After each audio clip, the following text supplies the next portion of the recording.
जबलपुर मध्य प्रदेश के जबलपुर उच्च न्यायालय में अधिवक्ता विहाग दुबे द्वारा होमगार्ड सैनिकों की याचिका दायर की गई है, जिसमें होमगार्ड के सैनिकों को भी वही सुविधाएं प्राप्त हो जो सैनिक सुविधाएं दी जाए। एक पुलिस के कर्मचारियों को मिलती है, क्योंकि जो कार्य पुलिस के सैनिक करते हैं वही कार्य होमगार्ड के सैनिक करते हैं। जब एक काम तो एक वेतन का नियम इन पर भी लागू होना चाहिए। भारत सरकार के कई राज्यों में ऐसा प्रावधान हो चुका है या होने की दशा में कई राज्य प्रयासरत हैं। होमगार्ड के सैनिकों को भी सैलरी लगभग जो नियमित पुलिस कर्मचारियों की होती है उसकी सैलरी के समक्ष हो या उनसे थोड़ी कम हो, पर अंतर आधे का ना हो।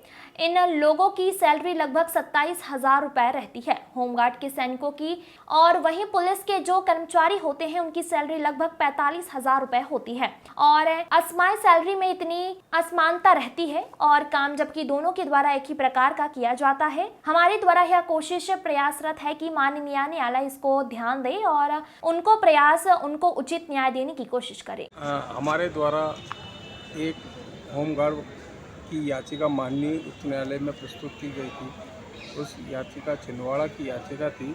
उस याचिका में कुल 16 लोग थे। उनका 1 अगस्त 2024 से कॉल ऑफ स्टार्ट होने वाला था और उनका कॉल ऑफ 1 अगस्त 2024 से 30 सितंबर 2024 तक का कॉल ऑफ था। तो उनके कॉल ऑफ की बाबत में पिटीशन माननीय उच्च न्यायालय में लगाई गई थी और माननीय उच्च न्यायालय पे उस पिटीशन पे स्टे दिया है। अब उन लोगों की सेवा जो रहेगी वो जारी रहेगी। यह बड़े दुर्भाग्य की बात है कि भारत सरकार के द्वारा होमगार्ड जो कि 1947 से सक्रिय है, 1947 से कार्य कर रहा है, उनको यदा कदा कॉल ऑफ जैसी चीज़ों का वो देके उनको अलग कर दिया जाता है, जो कि गलत है। उनका कॉल ऑफ का सिस्टम अलग होना चाहिए और उन लोगों की सैलरी भी जो सामान्य आरक्षक होते हैं उनके बराबर होना चाहिए और उनको रिटायरमेंट के बाद उनको पेंशन संबंधी समस्त सुविधाएं मिलनी चाहिए, क्योंकि होमगार्ड वाले कोरोना और अन्य ऐसी समय जब पुलिस प्रशासन काम करने में असमर्थ रहता है, उस समय केवल होमगार्ड वाले ही अपनी सेवा देते हैं। SDRF state disaster relief fund force उसमें बाढ़ जहाँ आती है उसमें भी इन लोग होमगार्ड के सैनिकों को लगा देते हैं।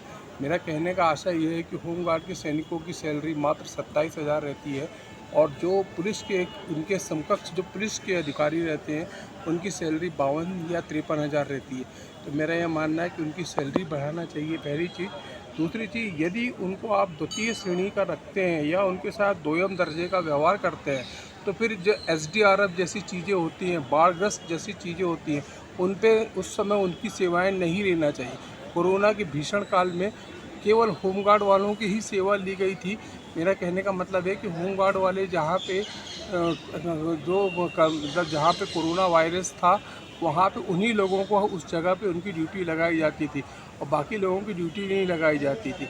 अभी चुनाव का समय हुआ था, तो चुनाव के समय में इनने लगभग 1.5 महीने के लिए समस्त होमगार्ड वालों का कॉल ऑफ जो था वो माफ़ हो गया था और जो लोग कॉल ऑफ में थे उनको फिर से बुलवा के उनको ड्यूटी में उनकी लगा दी गई थी। उनकी ड्यूटी राजस्थान में लगी, उनकी ड्यूटी आंध्र प्रदेश में लगी, उनकी ड्यूटी दिल्ली में लगी और जैसी होम चुनाव की प्रक्रिया ख़त्म हुई उनके साथ दोयम दर्जे का व्यवहार करते हुए उनको पद से हटा दिया गया।